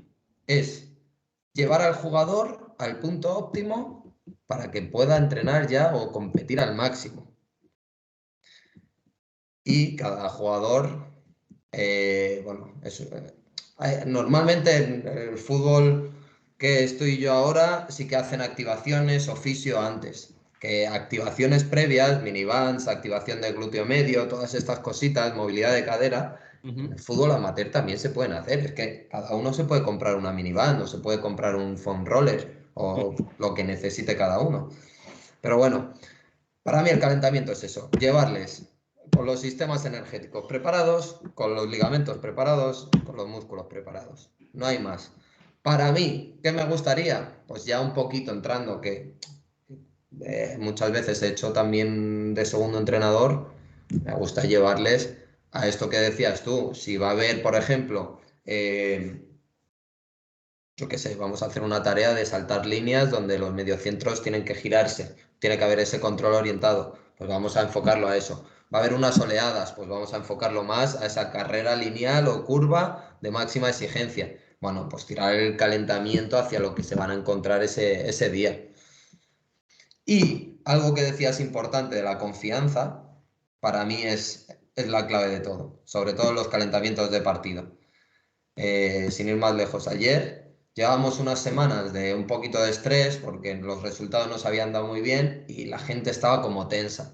Entonces, el calentamiento de partido ya lo tenemos más o menos estipulado. A mí sí que me gusta cambiar ciertas cosas viendo esta sensación. ¿Qué necesita el jugador?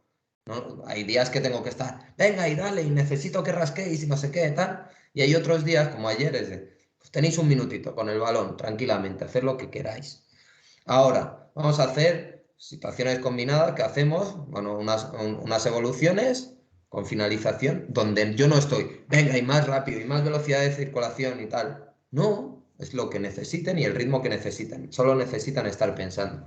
Cuando van a hacer las salidas, pues hay días que les choco y soy más agresivo con ellos, y hay otros días como ayer que era más de concentración. Pues cuando bote el balón, cuando tenga un estímulo auditivo, cuando os toque, por ejemplo. Entonces, ahí sí que modifico. Y para mí, el más importante es el calentamiento en banda. El calentamiento en banda con el jugador, para mí es clave. Creo que el entrenador ahí sí que necesita de un preparador físico que caliente con ellos en banda. No por el rendimiento del jugador, porque en calentamiento en banda, el jugador que a nivel mental no tiene un entrenamiento, se va encendiendo, entra en bucles y ¿por qué no me saca? Y es que si hemos hecho un gol, que me saque ya, o ¿por qué no estoy jugando? O llevo Sí. aquí 15 minutos y empiezan a rajar. Y empiezan a rajar del entrenador, del sistema de juego, incluso de cosas tácticas, y eso no puede pasar porque sale un jugador medio muerto y encima enfadado con el cuerpo técnico. Y estar ahí tú para mediar, por eso el tema de la psicología también me ayuda mucho, para mediar, para que enfoquen a otra cosa, me sirve, creo que al jugador le sirve mucho, para que, si al final lo puedes estar viendo en el banquillo o aquí conmigo, que tienen mejor compañía. Sí, por lo menos Y, te está moviendo. Si hace frío, hasta te estás entrando en calor un poquito. Sí, buscar también un poquito el humor, ¿eh? Que hay gente, por Sí, ejemplo, ayer buscaba eso, que se riesen durante el calentamiento para destensar la cuerda, claro, cuando a lo mejor normalmente no lo haría. claro. Y también me resulta curioso en el calentamiento, hay jugadores, claro, dentro de 11 hay 11 tíos que a lo mejor calientan. 3 le gusta una intensidad muy alta de calentamiento, 4 le gusta una intensidad media y otros 3 le gusta muy relajado porque ellos mentalmente se van. Estoy hablando todo ya a nivel mental, porque son. Ya hablamos en el efecto placebo, en la rutina, en la mentalidad, en cómo se gestiona. ¿Hay que convencer también al jugador de que el calentamiento va a ser bueno o cómo? No, por eso me sirve mucho las activaciones previas, porque ahí sí que les dejo un poquito más de libertad. Al final son trabajos de movilidad, con minivans, con cosas así, y llevan ellos un poquito su ritmo, Ujú. pero ya les llevas un poquito a ese punto de ya estáis todos igual. Ya no es que necesito hacer el calentamiento a otro ritmo. Y luego, cuando empieza el calentamiento, bueno. Seguro que le conoces y si no le conoces, te obligo casi a que le investigues. Rodrigo del Campo, que es preparador físico también y entrenador cognitivo, que hablo bastante con él, al final cree en la sincronicidad socioafectiva. ¿Qué es esto? El buscar relaciones entre los jugadores que les lleven a un estado parecido. Entonces, ¿cómo se consigue esto? Pues las típicas 2 filas de movilidad, de brazos adelante, brazos atrás, abro, cierro, tal. Les digo que siempre salgan a la vez y que vayan coordinados. Ahí ya se está dando pie a que vayan al mismo ritmo, que no es lo que necesita uno ni lo que necesita el otro, lo que necesitan los dos. Que se comuniquen. Salimos ya, que ahora ya, después de 6 meses que llevo con ellos, ni se comunican verbalmente. Se miran, pum. Y empiezan a ir ya al mismo ritmo todos. Y parece una tontería, pero eso, que decías antes de los detalles, te rasca medio segundo. Cuando tienen que tirar un desmarque, te lo tiran medio segundo antes, de verdad. Parece una tontería, pero esa sincronicidad al final te da eso, esa sincronía de Sí, el no timing. necesitar. Que Exacto. muchas veces en el fútbol el timing es clave y las relaciones y la cohesión del equipo, ya entrando un poco más en tema táctico, qué momento tiro el desmarque, qué momento me ofrezco, qué momento suelto, cuándo me abro, cuándo cierro, se puede generar también desde todo esto. Totalmente de acuerdo. Mira, me gustaría, te voy a lanzar una, para que por si la quieres ir pensando, ¿vale? ¿Qué errores o qué cosas se pueden hacer que tú crees que no se hacen en preparación física amateur? Es decir, ¿qué cosas crees que, o que se hacen mal y que se pueden mejorar o que no se están haciendo y se deberían hacer? Hemos hablado de algunas de ellas, tema de estiramientos, tema de alguna cosa de calentamiento de más, tema de lo de la hipertrofia. Te la dejo para que si quieres luego me des algún tip para, si nos escucha algún entrenador que esté en tercera, preferente, primera, alguna cosa de esas, nos diga, mira, Samu del Santa Coloma me ha dicho que puedo meter en mi equipo en la semana, por ejemplo, el día este de estiramientos específicos. O yo qué sé, alguna cosa para mejorar, ¿vale?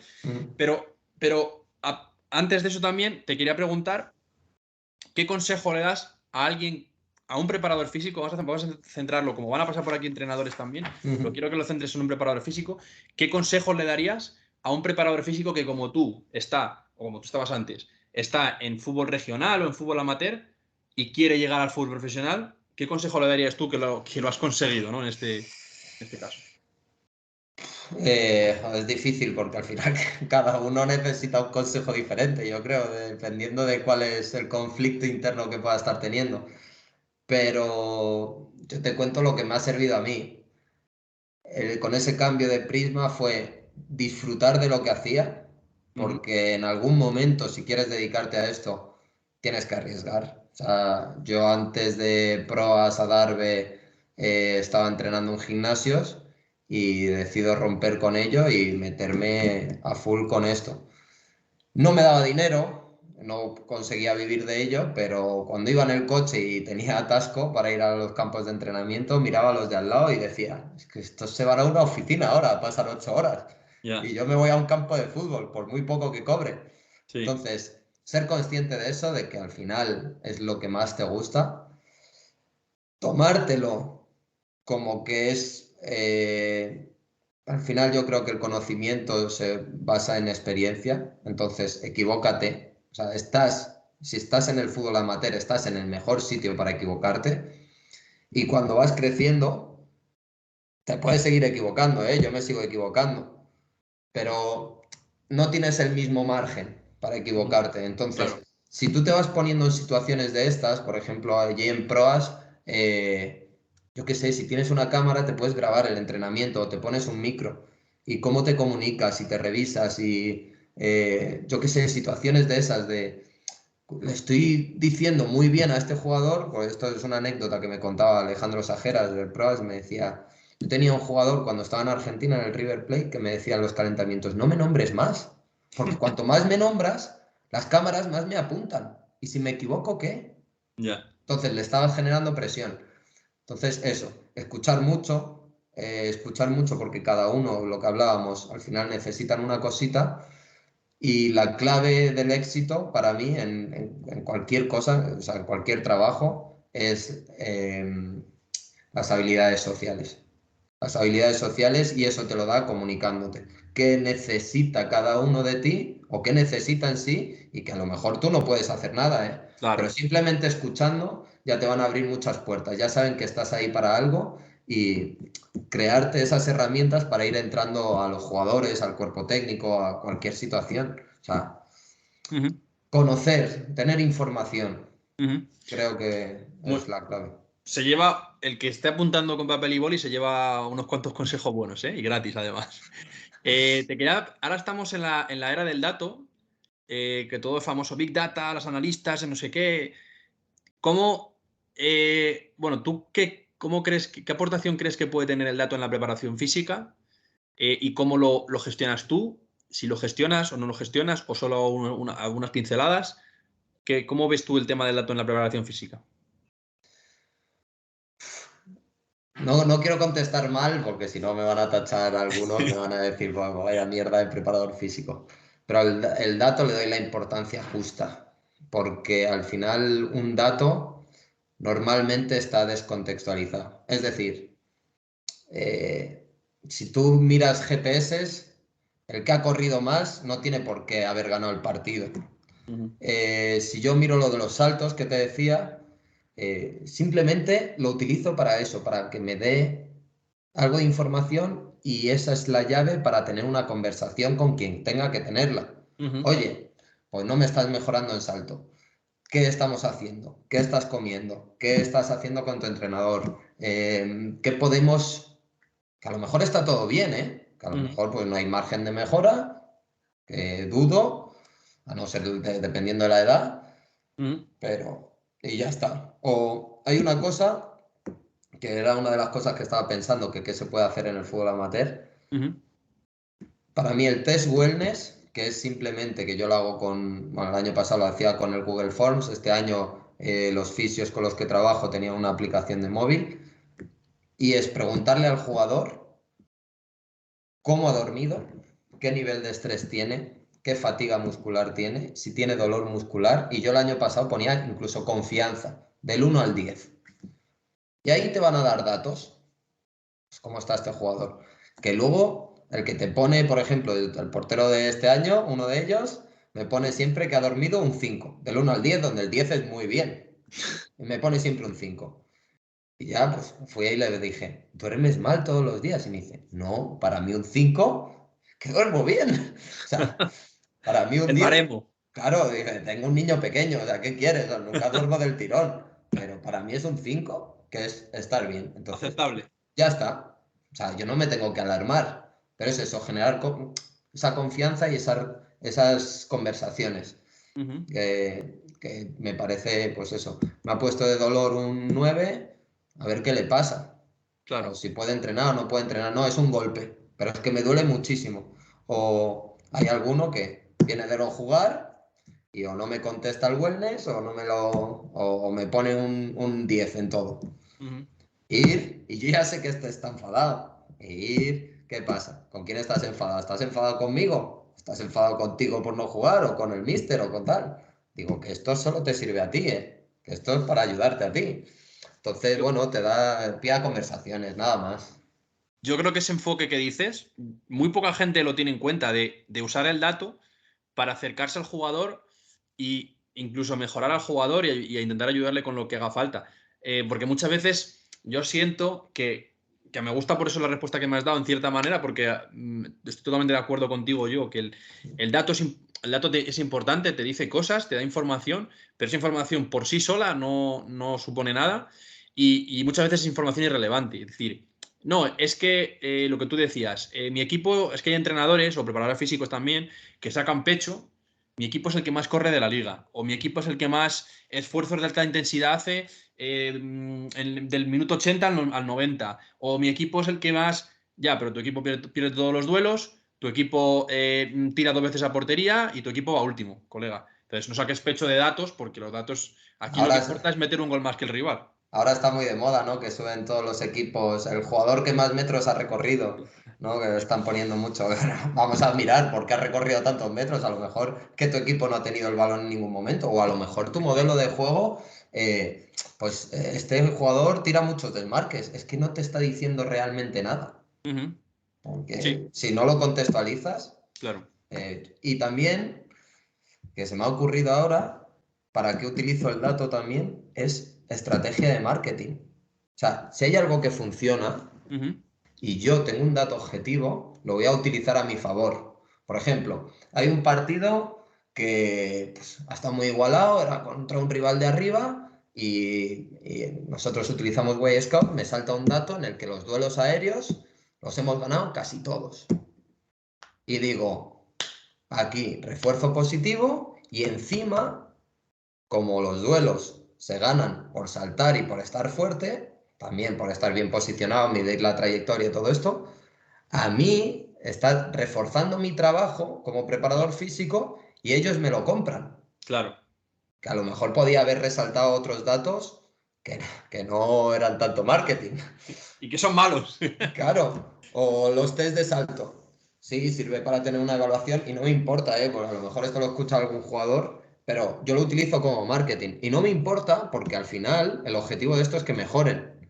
Claro. Pero si yo les estoy dando datos donde ven que mejoran, que son objetivos, que yo no modifico los datos, que Sí. ven que mejoran, quieren seguir con lo que están haciendo. Entonces, para mí son para esas dos cositas utilizo el dato, para nada más.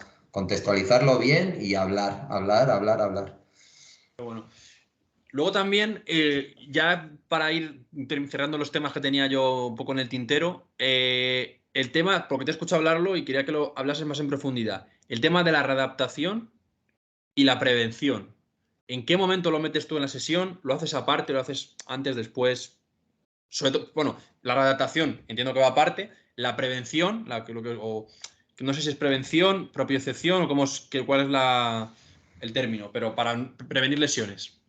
Bueno, en esto sí que hay bastante debate. Hay Ujú. muchos entrenadores, muchos preparadores físicos que prefieren, bueno, no sobreentrenar, cuidar bien las articulaciones y no llevar a estímulos altos al jugador.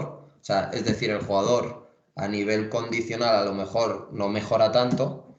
Y hay otros, que yo me meto más en ese lado, que prefieren llevarles un poquito más al extremo. Porque yo creo que el mejor preventivo es lo que hablábamos antes. Si tú me haces sprints de alta intensidad, si tú entrenas en el día a día con un nivel de exigencia muy alto, si los entrenamientos se parecen mucho al partido, es imposible conseguir lo que te da un partido, pero si se parecen mucho, va a ser el mejor estímulo preventivo que te vas a encontrar. Por lo tanto, si muevo cargas altas, si freno con cargas altas, si acelero rápido, si muevo cargas rápido, si todo eso, que es lo que voy a hacer en un partido, cuanto más se parezca, mejor. Entonces, ¿qué te encuentras en un partido? Velocidades muy altas, mucha fuerza, porque, bueno, todo es fuerza, como dice Julio Tous, que es uno de los preparadores físicos de una eminencia. Entonces, aceleraciones son fuerza, saltos, frenadas, lucha, todo eso. Y además, en un contexto inesperado.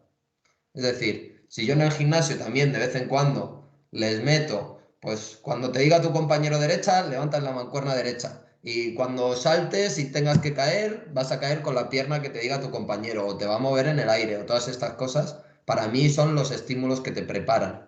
Pero es eso, si tú estás más fuerte, estás más preparado, por lo tanto menos lesiones. ¿Que cuándo se hace? Que no te he contestado. El que es así un poquito, al final lo principal es el entrenamiento en campo. Entonces, yo no te puedo generar fatiga antes del entrenamiento para que saltes al entreno cansado.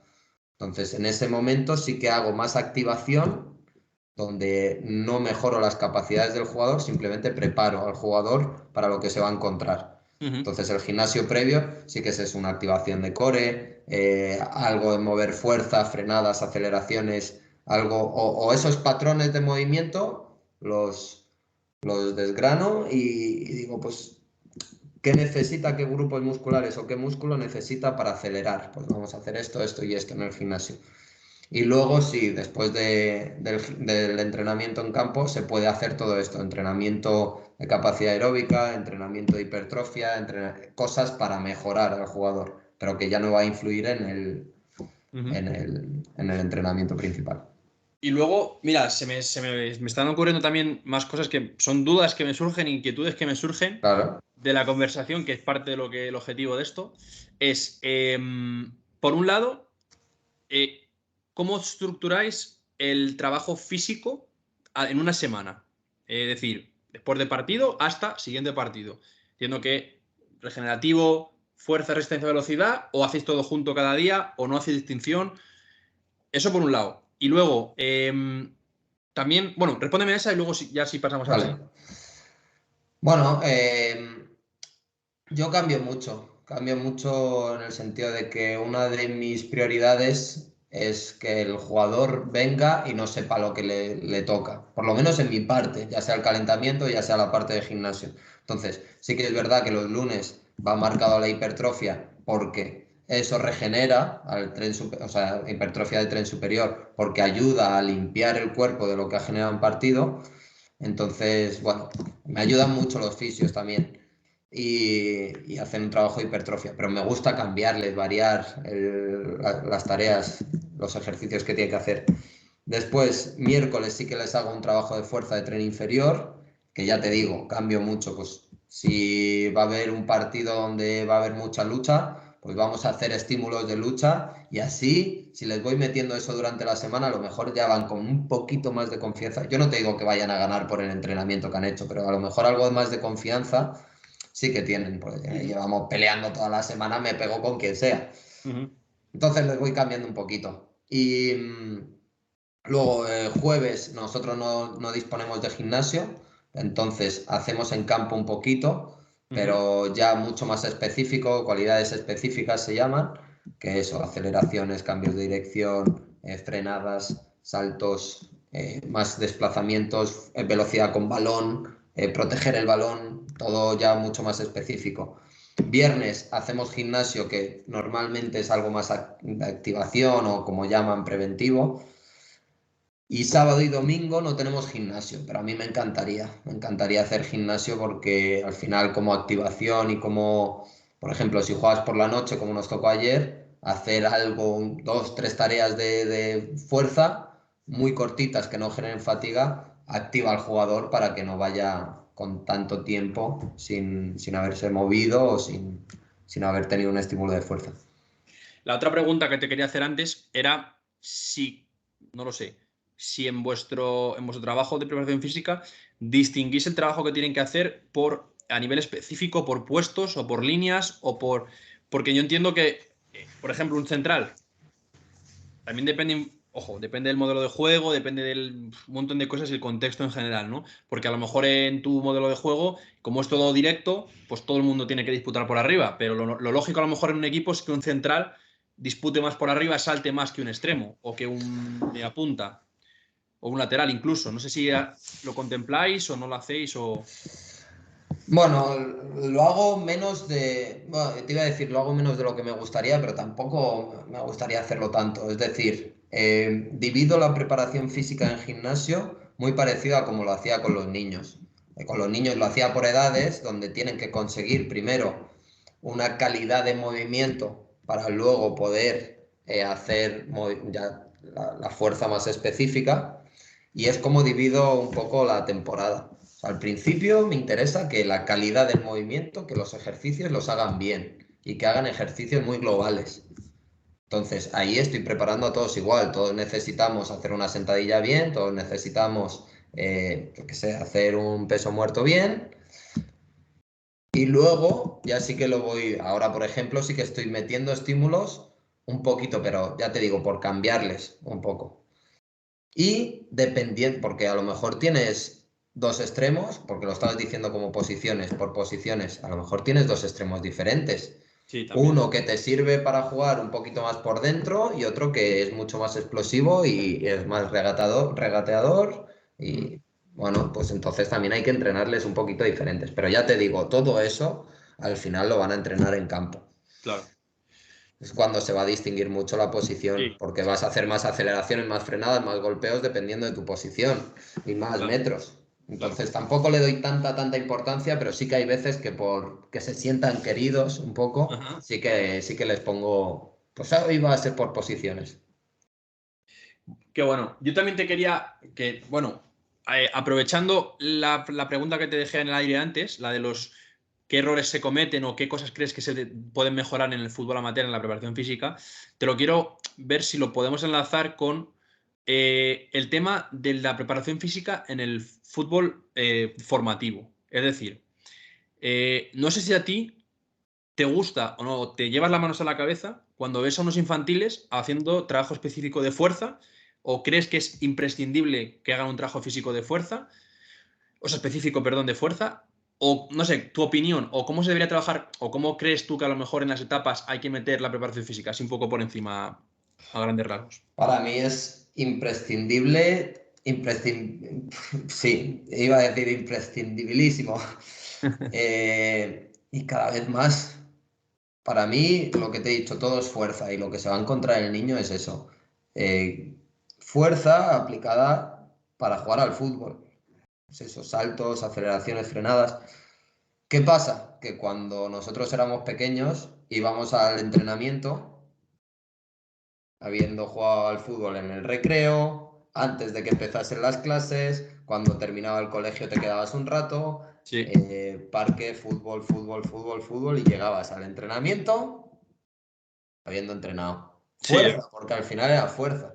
Ahora claro. vienen de estar sentados todo el día con el móvil y no tienen apenas entrenamiento de fuerza. O sea, de hecho, te encuentras muchos niños que no tienen las habilidades motrices básicas, que para mí es como entrenaría con niños pequeños. Claro, Los más pequeños al final es coordinación. correr, saltar, gatear, rodar, todas esas cosas, y al final que les encanta. Que Mm, esto pues, yo se lo mezclaba hasta con animales, que hay un sistema de entrenamiento que se llama Animal Flow, que es cómo se mueven los animales, y se lo ujú. metía. Y se trata de eso, de generar fuerza y adaptaciones al cuerpo para luego lo que vas a necesitar. Pero es que los niños que nos vienen ahora mismo vienen de no hacer absolutamente nada. Sí. Entonces, Pues claro que es muy necesario. eso es uno de los temas que creo que está también ahora un poco en debate, el tema de jugar en la calle, el futbolista que aprende técnicamente de darle golpes repetitivamente jugando con el balón con una pared o regateando en el parque, en el recreo, o jugando al fútbol sala, que mucho, por ejemplo, en Brasil es muy típico jugar al fútbol sala, pues seguramente también sea, o sea, es muy importante lo que dices tú de hacerles un trabajo específico de fuerza porque ahora más que nunca lo demandan y me parece muy interesante, porque es verdad que también, igual que antes había una tendencia, yo cuando era pequeño sí que el entrenamiento era mucho más analítico en niños, luego ha tendido más al juego, digamos a que sea solo juego, puro juego, puro juego, luego tendió más a tener una metodología de trabajar mucho la técnica, luego un poquito de táctica, según van creciendo y demás, y la preparación física creo que también ahora está en el punto de que el mito ese es un mito que yo he escuchado, que yo creo que tú me desmontes a nivel técnico, eso de no vayas al gimnasio o no hagas hipertrofia, que no vas a crecer. Eso lo he escuchado yo desde que tengo a lo mejor 12 años. Yo estaba muy delgadito. Me querían apuntar al gimnasio con 16 años, mis padres. No vayas al gimnasio porque es que no vas a crecer más. ¿Eso es verdad o es mentira o qué pasa con eso? Nada, nada, es mentira. Eso es como la frase de que yo me he encontrado con muchas chicas que venían era entrenador personal y me decían, yo lo que quiero es no ponerme como un tío. Pues ya a nivel hormonal, ya simplemente con eso es imposible que te pongas como un tío. Claro.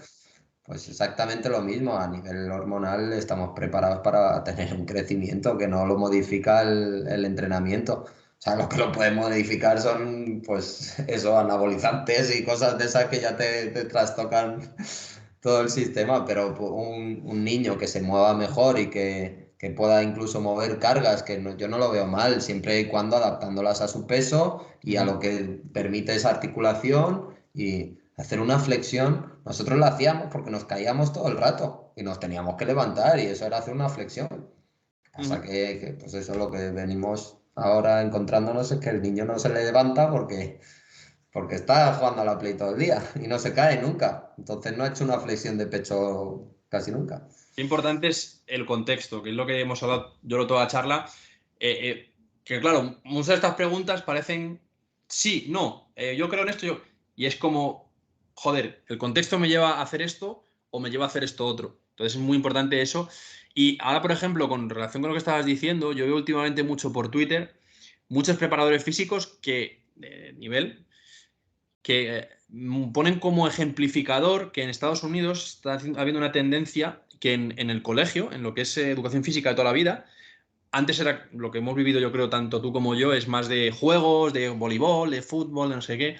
Y ahí están trabajando más a nivel en el gimnasio, con niños de a lo mejor de entre 12 y 16 años, trabajando a hacer una sentadilla, a levantar correctamente peso muerto. Lógicamente no levantan 120 kilos los niños, pero hacer una sentadilla con poco peso correcta, a la técnica de, no sé, de aceleración, digamos, trabajo en el gimnasio. Y me llama mucho la atención porque es algo que hace años le decías a un... No, pues está haciendo sentadillas. ¿Y cómo vas a hacer sentadillas que al niño no sé qué?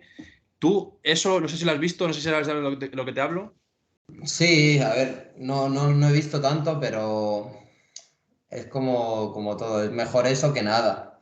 Claro. Pero si a mí me preguntas, yo prefiero que las adaptaciones que haces, porque al final lo que están aprendiendo es a cómo levantar un peso, prefiero que las adaptaciones las hagas por ensayo y error. Es decir, que cuando jugábamos al fútbol o cuando hacías otros deportes, tú tenías que ir buscando tus propias herramientas que te servían para encontrar tu máximo rendimiento con lo que tú eras, con tu físico, con tus articulaciones, con tu longitud de las piernas. Entonces, habrá niños que se levantaban de una manera y otros de otra, pero es la que le viene bien a ese niño. Entonces, si ya los hacemos tan cuadriculados, que ya es lo que te digo, de no hacer nada de deporte, a mover pesos y hacer una correcta, pues eso, una ejecución de un entrenamiento, fenómeno. Pero que haya variabilidad también, que te tengas que levantar, que tengas que rodar, que tengas... Porque cada niño va a rodar de una manera. O sea, yo me acuerdo en el colegio que decían, hoy hay que hacer una voltereta o algo así. Y el que la haga está aprobado. Y yo me acuerdo que muchos pues hacían una voltereta lateral, otros hacían una rondada, otros hacían un mortal, otros... Y me acuerdo de uno que llegó y hizo la croqueta y dijo, fenómeno, has ¿Qué te he rodado, que es pedido? lo que, claro, has dado la vuelta, que era lo que te pedía. Listo, cada uno buscar sus herramientas. Luego, cuantas más herramientas tengas, pues más soluciones podrás dar a los contextos que te lleguen. Pero se trata de eso, de buscar muchas herramientas. Pues estoy muy de acuerdo contigo en ese sentido. También creo que es muy importante que los niños se diviertan. Sobre todo yo allá a nivel metodológico también de fútbol, que en futuro quiero que venga aquí también alguien, a un director metodológico, que nos hable de las etapas y la enseñanza del fútbol en las etapas, que el niño se divierta y lo vea todo como tú dices.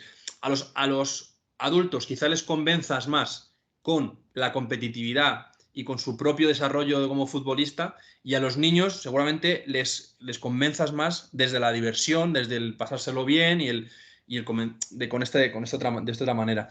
Entonces, muy interesante. Y ya, yo, vamos, creo que no se me queda, no tengo ninguna duda más así que plantear. Yo creo que me he quedado muy a gusto con todo lo que hemos hablado. Te quería hacer una última y Venga. es, ¿qué objetivos qué esperas de esta temporada y de tu carrera en el corto medio plazo ahora? Difícil, ¿eh? Porque joder, yo vivo siempre en la ilusión, la verdad. Me encantaría, bueno, desde pequeñito quería jugar en un equipo pues eso, de la primera división de España, de jugador. Ujú. Y luego fui modificando ese objetivo, quiero ser futbolista profesional. Y fui modificando ese objetivo y quiero ser parte del fútbol profesional. Y bueno, al final creo que el objetivo era ese, estar en el fútbol profesional. Objetivo cumplido. ¿Cuál es el siguiente? El siguiente es ir volviendo hacia atrás. Quiero estar en un equipo de primera, segunda división. Todavía queda mucho, porque tengo que fallar todavía muchas veces. Pero lo tengo ahí en mente. Al final, mi objetivo final, que no sé si se cumplirá o no, porque esto depende de muchísimas cosas, es llegar a un equipo de las 5 primeras ligas Ujú. de Europa. Y me encantaría, pero mientras tanto disfruto mucho del camino, de todo lo que te aporta el fútbol, de todas estas relaciones que al final es lo que te quedas, porque ganar o perder, pues eso, te genera una emoción que te dura una hora, 2 días, una semana, pero las relaciones que te vas encontrando, el aprendizaje que tienes, estas charlitas, la mejora personal que tienes, porque por ejemplo con esta charla yo me estoy exponiendo y estoy creciendo. Entonces, eso en otro contexto donde no te están evaluando constantemente, como es el fútbol, no tienes ese margen de mejora tan grande. El que te dé, pues eso, el viajar, el vivir en otro país como estoy ahora, el que pueda trabajar en el 100% del mundo, porque en todo el mundo hay fútbol, Claro. es una pasada, entonces me disfruto mucho ese proceso. Y a nivel corto plazo del equipo, ganar la liga. Eso, yo soy muy competitivo y eso no se pierde. Están las cosas que ahora mismo, pues, hay posibilidades, que se ha hecho un proyecto en el que sobre todo prima el buen ambiente y puede pasar. Copa y Estáis, Liga. estáis cerca, ¿eh? Estáis cerca por lo que me cuentas. 5 puntitos, si es que es la semana que viene ganar y la siguiente tenemos otra vez enfrentamiento con el líder y se ponen a 2 si les ganamos. Lo sencillo que suena y lo difícil que es luego también. Ya te digo. Bueno, pues Pero nada, sí. Samu, muchísimas gracias por haber venido, por haberte expuesto, como has dicho así, tan abiertamente, porque al final es lo que quiero, huir de los tópicos, huir de las preguntas de no, pues no, tal, y que la gente se moje, que dé su opinión, o sea que súper agradecido y encantado de haberte tenido en este programa. No sé si quieres despedirte tú y terminar con alguna cosilla que quieras decir. No, agradecerte mucho que hayas pensado en mí, que simplemente te hayas acordado de mí cuando has querido iniciar el proyecto, porque de verdad que te lo he dicho al principio, pero que me hace mucha ilusión. Porque yo sigo allí, sigo en Madrid, sigo en tercera regional, en el fútbol de barrio. Y entonces cuando alguien me contacta, como que puedo enseñar cosas a la gente, es de no, si a mí me estás brindando una oportunidad para aprender yo.